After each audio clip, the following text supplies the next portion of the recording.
ರಾಜ್ಯ ಸರ್ಕಾರದ ಪ್ರತಿ ಹಂತದಲ್ಲಿಯೂ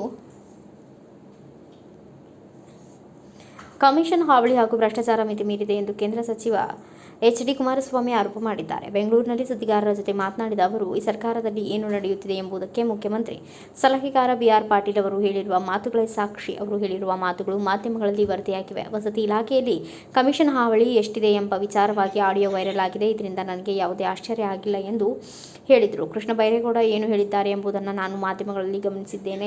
ಯಾವುದಕ್ಕೆ ಎಷ್ಟೆಷ್ಟು ರೇಟ್ ಫಿಕ್ಸ್ ಮಾಡಿದ್ದಾರೆ ಎಂದು ಅವರು ನೇರವಾಗಿ ಹೇಳಿದ್ದಾರೆ. ತಮ್ಮ ಇಲಾಖೆಗಳಲ್ಲಿ ಏನೆಲ್ಲ ನಡೆಯುತ್ತಿದೆ ಎಂಬುದು ಆಯಾ ಇಲಾಖೆಯ ಮಂತ್ರಿಗಳಿಗೆ ಗೊತ್ತಿದೆ. ಕೃಷ್ಣ ಬೈರೇಗೌಡರ ಇಲಾಖೆಯಲ್ಲಿ ಯಾವ ರೀತಿ ಕೆಲಸ ನಡೆಯುತ್ತಿದೆ ಎಂದು ಅವರೇ ಹೇಳಿದ್ದಾರೆ.